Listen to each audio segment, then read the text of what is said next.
Então eu acho que tu conseguir ter essa capacidade de te tirar e observar de fora é essencial para que tu consiga fazer perguntas que cada vez doem mais.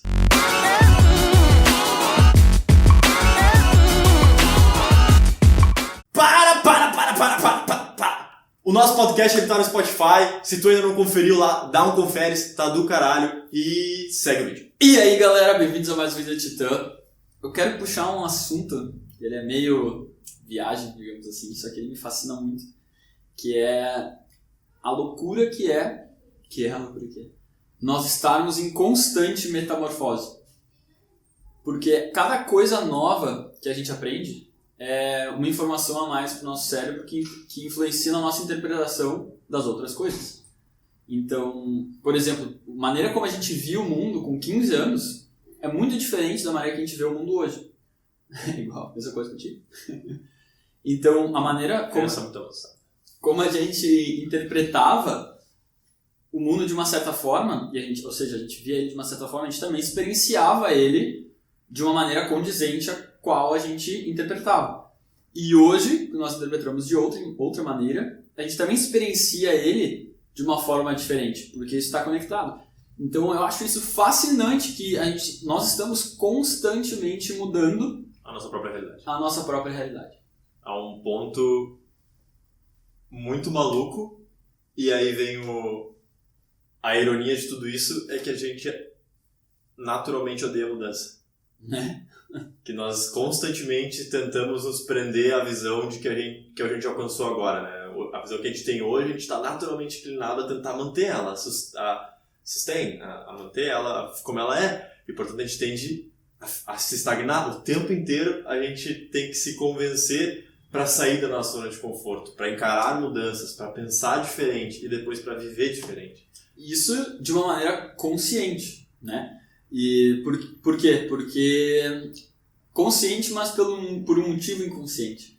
Que é, quanto mais a gente sabe de algo, quanto mais a gente domina e tem aquilo definido, aquela imagem cada vez mais clara em relação a nós, por exemplo, mais nós sabemos como nós vamos agir e reagir em relação ao mundo, logo menos surpresas, logo mais controle, logo mais conforto, segurança, sentimento bom. Quanto menos nós temos clara essa imagem de como nós somos e como o mundo é, mais difícil fica de prever as coisas. Logo, menos no controle nós nos sentimos, logo, mais desconforto, insegurança, dor.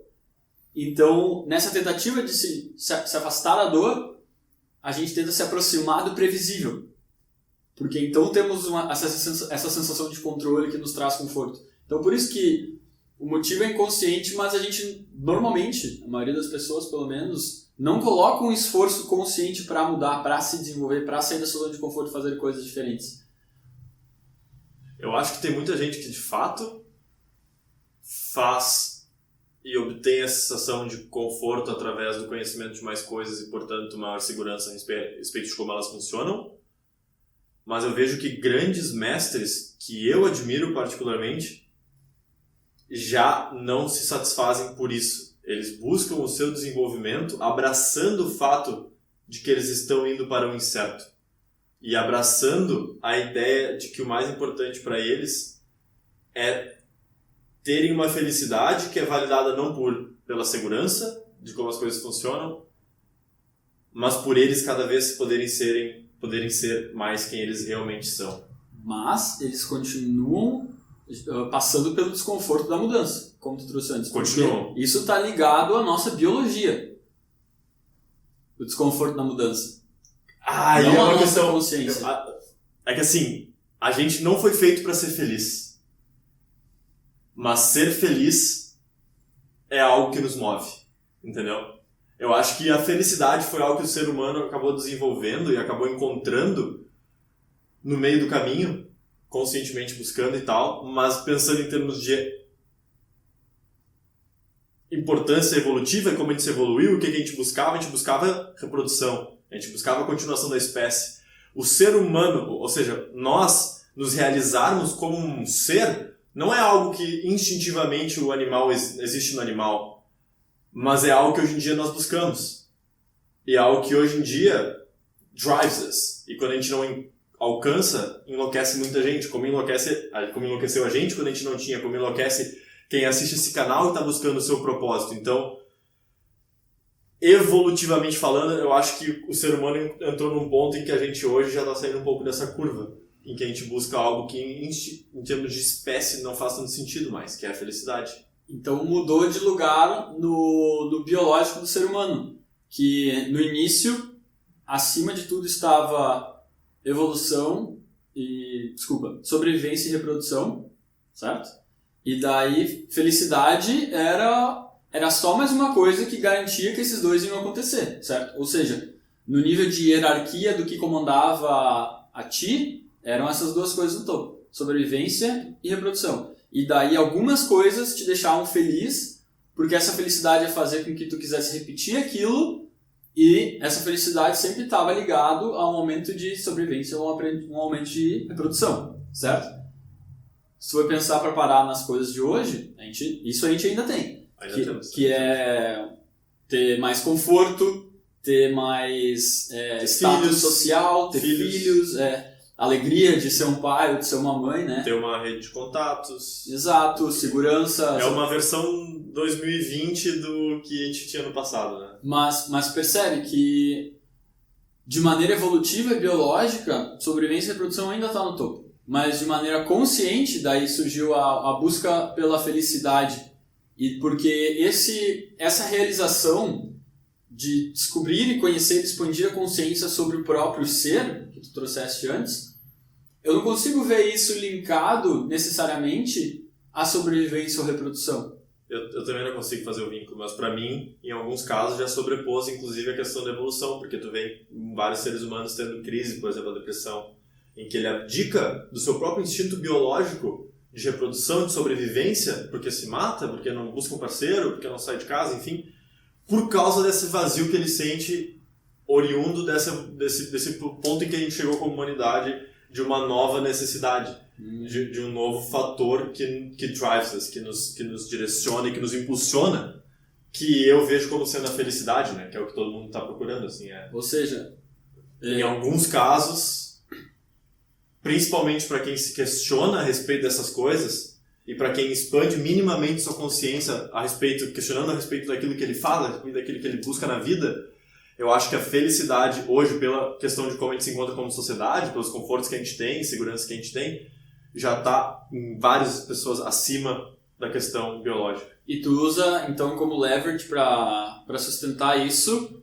o fato de que tem pessoas que preferem cessar a própria reprodução e a própria sobrevivência, já que não vai ter a felicidade ou não está tendo, que está acima, né? Biologicamente falando. Só que, aí eu quero botar um ponto aí.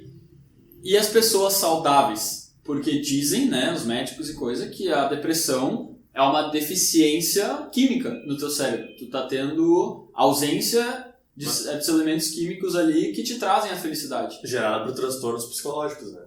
Obrigatoriamente? Não, mas até onde eu sei não. Até onde eu sei pode ter tendência. Aí eu tô falando em termos sem muita contundência no meu argumento, porque eu não sou médico, não sei muito a respeito disso. Mas dentro do que eu vivenciei com amigos e pessoas que eu conheço e daí por cima que eu li, tem os dois casos. Tem o caso que tu pode ser influenciado pela tua genética, a ter uma indisposição genética para certa produção de certos hormônios, que são importantíssimos para tu se sentir super bem. Uhum. Assim como tu pode entrar em depressão por causa de traumas que tu viveu, experiências, maneiras que tu encara o dia a dia, faltas que tu sente. Então, para mim, tem os dois. Eu não sei qual a proporção de um e de outro, mas como tu tem os dois, e com certeza não é irrelevante a quantidade de pessoas que estão... nenhum deles é relevante, né? Então, provavelmente, o que eu digo é que sim, essas pessoas, elas abdicaram todo o seu arsenal instintivo por causa de algo que instintivamente é totalmente contra-intuitivo, né? De tu te matar, de tu cessar a tua linha de reprodução, de tu não dar continuidade à tua raça. É uma questão... Tem livros muito bons disso que eu ainda não li, cara, que é basicamente a ideia que, por cima que eu ouvi em cima de podcasts, é que nós chegamos a um ponto de evolução, de ser, em que nós podemos superar a parte biológica. Porque a gente não mais... a gente não mais precisa dela, né? Em certos termos, assim, tipo, a gente não necessariamente corre mais tanto perigo de vida, a gente não necessariamente tem escassez de bens para continuar sobrevivendo e para buscar ter nossos filhos, né? Reproduzir e tal. Então, daí chegou um ponto em que, beleza, isso já está preenchido, já dá um check, e aí ficou aquele vazio, né? No cérebro do ser humano. E aí que veio essa busca, tá vindo essa busca por propósito, essa busca por felicidade. Tu acha que essa expansão de consciência ela é resultado pela supressão, não é supressão, por suprimir, não. Suprir, isso. Por suprir as nossas necessidades biológicas, por o corpo não ter mais a necessidade de estar, por exemplo, o tempo todo no estado de alerta, ou o tempo todo buscando a reprodução. Eu não sei se dá para dizer isso do passado agora, né? Se nós no passado buscávamos o tempo todo, e mais quando nós éramos mais primatas, né? Mas mais primatas, eu não sei se dá pra falar isso. Mas enfim, vocês entenderam. E daí por suprir isso que abriu espaço para a expansão de consciência, que antes disso ser suprido não ia abrir espaço. Não, eu acho que tinha, mas é que nem a pirâmide de Maslow, né? Eu acho que quando tu tem necessidades mais básicas, e eu acho que o nosso instinto, até por nós termos em termos evolutivos, termos recém-saído do estado sobrevivência, eu acho que a gente é muito impactado por isso. Então, enquanto tu tá buscando sobreviver, ou seja, cumprindo teus requisitos mais básicos para conseguir te sentir sentir bem e pensar de uma maneira racional, eu acho que eles vão tomar muito do teu pensamento, né? Basicamente ter tempo. Basicamente ter tempo e ter sanado essas questões, elas estarem resolvidas, digamos assim, te permite questionar, né? Ainda mais nós que somos os seres humanos, têm a capacidade de se colocar de maneira abstrata, né? Então, se observar como alguém nesse mundo, se observar como alguém na sociedade, não a gente, como se fosse pensar em videogames, a gente se coloca no modo observador e não é necessariamente o tempo inteiro que nem o modo player, né? Que tu não vê onde é que tu tá indo. E aí exato, quando primeira pessoa. Quando tu consegue, então, te botar de maneira abstrata, eu acho que é inevitável que tu te questione, mas o que esse carinha tá fazendo ali? Por que ele tá fazendo isso? Onde é que ele tá indo? E aí, com esses questionamentos, começam a surgir, cada vez mais questionamentos, começam a pairar mais perguntas sem resposta, né? Mano, eu pensando agora, né, eu sempre soube o que deu início à minha expansão de consciência, né? Eu nunca conscientemente pensei sobre isso, mas eu sempre soube, porque agora eu conscientemente pensei e me dei conta que sempre estava ali, na minha frente. Era que quando eu era adolescente, eu parava, só a coisa de louco falar isso, mas eu parava na frente do espelho lá de casa, em Dois Irmãos, e eu ficava me olhando no espelho durante muitos minutos. E ficava olhando e pensando, cara, esse é o Augusto. E daí eu olhava para minha imagem, começava a olhar detalhes da minha imagem, e eu falava, esse sou eu. Sabe? Tipo, eu olhava assim e, cara, esse sou eu. E daí eu ficava imaginando outra pessoa olhando pra mim, sabe? Tipo, as pessoas veem isso. Ou seja, isso me representa, isso ali sou eu. E eu olhava e isso acontecia, sabe? Tinha umas viagens de pensamento. Já, que é uma... Mas se tu for parar, agora sabendo, eu olho pra isso, cara, isso é uma mega expansão de consciência. Eu tinha 15 anos. Cara, 13, 12, eu já tinha... Foi piada que tu falou antes. Que a gente troca a mentalidade quando a gente tem 15 anos pra hoje, quão diferente era. Não, nem me dei conta. E foi muito louco, e a gente pode falar sobre isso em outro vídeo, em como a expansão de consciência afeta a tua vida, a tua performance, teu desempenho, as tuas interações, tudo, né? Tudo, literalmente tudo. E eu lembro, assim, que que no colégio, meus colegas diziam que o Augusto era muito cabeça, sabe? Não porque eu tenho uma cabeça grande. Talvez era por isso que eu nunca soube. Talvez era por isso. Vamos pro outro cenário. E ninguém nunca me falou. Mas outro cenário, que era o que eu tinha entendido. O que existe? Tá, peraí, que tá tocando o telefone, eu vou ter que desligar. Pausa. Tudo bem, o telefone foi resolvido. Voltamos. Que falavam, né, o Augusto é muito cabeça. Por quê? Porque, cara, eu tinha expandido minha consciência de uma maneira que eu deveria falar certas coisas que as pessoas, Então, porque tenta lembrar, assim, daquela época, quando alguém falava, isso aí é muito cabeça, ou tu é muito cabeça, era uma pessoa que, se a gente para pensar hoje, demonstrava, através de ações e pensamentos, uma consciência mais expandida. Apesar de nem quem fazia, talvez, e com certeza quem observava, não saber que estava se falando de consciência. Quando eu falava, tu é muito cabeça. Porque se tu for parar a pensar, quando a pessoa era inteligente, falava, tu é inteligente. Mas quando era tu é muito cabeça, queria dizer outra coisa. Sim. Né? E quando, então, para encerrar essa parte, né, quando eu era pequeno, então, né, dos 13 anos pra cima, eu tinha esse lance de me olhar no espelho e, cara, esse é o Augusto. E eu acho que é essencial que tu consiga fazer isso para tu começar a fazer perguntas que são cada vez mais relevantes para a vida que tu tá vivendo. Porque enquanto tu só te observa no modo one player, enquanto tu não consegue... esse é o Augusto. Enquanto tu não consegue fazer isso, fica muito difícil tu questionar paradigmas enterrados no teu meio social, no lugar onde tu vive. E eu acho que e isso vários mentores nossos falam, né, que a qualidade da tua vida é determinada pela qualidade das perguntas que tu faz. Então eu acho que tu conseguir ter essa capacidade de te tirar e observar de fora é essencial para que tu consiga fazer perguntas que cada vez doem mais, que são mais difíceis de serem feitas, porque vão cada vez mais fundo naquilo que tu acredita ser tu, mas não é tu. São crenças, são verdades que foram colocadas lá em ti.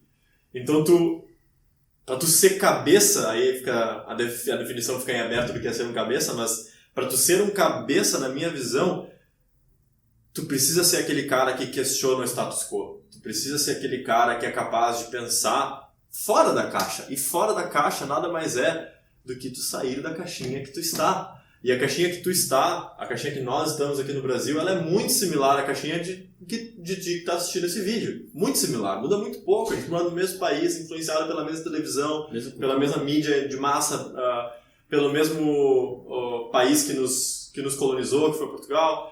Então, Portugal. Eu ia dizer, falou com sotaque. Portugal, João. Então, enfim, para mim é essencial que tu consiga fazer isso. Se tu não consegue te descolar e observar, tu vai ficar sempre preso. É assim, tipo, tu vai te tornar um cara diferenciado, né? Tu vai ser o cara que conseguiu, por exemplo, ir pra academia e ficar fortinho lá. Só que todo mundo quer fazer isso. Isso não é fora da caixa. Tu só conseguiu expandir um pouquinho tua consciência a respeito de como tu conseguiria manter essa disciplina e fazer isso. Mas tu não expandiu tua consciência ao nível de questionar o porquê que de repente tu quer ficar forte. O porquê que ficar forte é bom. Por que tu tá buscando isso? E esse é um outro nível de questionamento. Porque eu quero ficar bonito. Tá, mas por que tu quer ficar bonito? Pra atrair a atenção e a aprovação de outras pessoas. Mas por que tu quer essa aprovação? E vai indo? Exato. E aí de repente tu consegue... Cara, peraí, eu nem preciso ir pra academia no primeiro lugar. Não tô dizendo que não é pra ir pra academia, não tô dizendo que não precisa fazer exercício físico. Mas, se tu consegue fazer esses questionamentos, aí sim tu vai conseguir de fato pensar fora da caixa. Tu vai conseguir te diferenciar, tu vai conseguir ser um cabeça. E eu quero linkar com o que trouxe o início de todos esses vários assuntos, que quando então tu expande a tua consciência e tu percebe a maravilha de que é expandir ela, tu consegue ver então, e analisar agora num ponto um pouco mais biológico, que a tua visão, a tua interpretação da tua realidade é influenciada diretamente pelos teus padrões mentais, então tuas conexões neurais, e que cada conexão neural nova que tu faz, cada interpretação nova que tu faz, cada observação nova que tu faz, muda um pouco esse conglomerado de padrões, ou seja, muda já de novo como tu interpreta. Uhum. Que daí tu absorve uma informação nova, que daí muda de novo e tá nessa constante metamorfose de mudança. E quando tu expande a tua consciência e consegue fazer sentido nisso, tu percebe que tu consegue permitir que essa metamorfose se expanda, ocorra mais rápido e mais vezes, que é tu te abrir propositalmente para novos questionamentos, para novas ideias, novas interpretações, talvez novos questionamentos sobre novas realidades. E então tu acelera esse processo, tu te desenvolve como ser humano mais rápido. O Tim Ferriss, um dos nossos mentores, a gente recomenda que tu vá lá, dê uma olhada no conteúdo dele se tu ainda não conhece. Ele tem um questionamento que ele compartilhou no 4-Hour Workweek e no podcast dele inúmeras vezes, que é What if I did the opposite? E se eu fizesse o contrário? E a primeira vez que ele falou isso, acho que a primeira vez que eu me deparei com essa ideia dele foi eu lendo o livro dele. E eu lembro que a primeira vez que eu li aquilo foi tipo, que besteira, que eu só passei. Só que daí ele foi explicando, né, o que aconteceu e por que ele faz questionamento, por que ele faz até hoje isso, esse tipo de ideia. E aí cara, esse tipo de pergunta tão impactante assim tem um poder enorme de chacoalhar a tua consciência. Porque uma coisa é tu tá fazendo assim e tu questionar, vou fazer isso aqui, sair um pouquinho pro lado. Outra coisa é tu te obrigar a olhar pra, 180 graus pra trás. Então, esse questionamento eu achei muito foda. Se tu ainda não fez, eu acho que é extremamente válido, porque uma coisa é tu olhar pros outros e dizer, isso é errado, isso é certo. Peraí, por que isso é errado, isso é certo? Outra coisa é tu questionar a tua realidade, né? Por que tu faz as coisas, se tu fizesse o contrário do que tu faz. O Ty Lopes fala que we are going south when we should go north. Que a gente está indo para a direção errada. No sentido de definir o south, daí ir para lá ao invés de expandir e fazer essa mudança justamente de, eu tô indo para lá. Mas a partir do momento que tu tá indo para um lugar, tu tá definindo que tu tá indo para lá. E quando tu define, tu não consegue mais fazer o contrário, percebe? Sim. Quando tu define que isso aqui é bom, sim, tu tá fadado a buscar fechou. sempre isso. Exato, tu definiu o caminho. E... eu ia falar mais uma coisa pra gente encerrar agora, o que era? Pra tu dar uma olhada no nosso podcast no Spotify, porque o isso nosso podcast tá lá. Vamos seguir pro encerramento então, porque passou. Bom, então vamos encerrar. A gente espera que vocês tenham curtido essa viagem com a gente, que tenham participado dessa troca de ideias, que tenha te agregado, que tenha te expandido a consciência. Pelo vídeo e podcast de hoje era só. Deixa o like se tu curtiu. Escreve nos comentários a tua visão, as tuas ideias. Um dos nossos últimos vídeos vai estar ali. As nossas redes sociais, com o Instagram, a gente está postando no Instagram TV, a gente está postando no Stories, a gente está postando post, a gente tem perguntas lá questionando vocês a respeito de o que vocês gostariam de ouvir, enfim. Tem grupo no WhatsApp? Tem grupo no WhatsApp, deixa teu número se tem interesse em participar, os moderadores vão te adicionar. Nosso site com as informações para mentoria, palestra, workshop, tá tudo ali. Pelo vídeo de hoje era só. Valeu, falou e fomos. Tchau. Bem, amigos da Rede Globo, perdemos a Copa, mas não perdemos o Vida de Titã.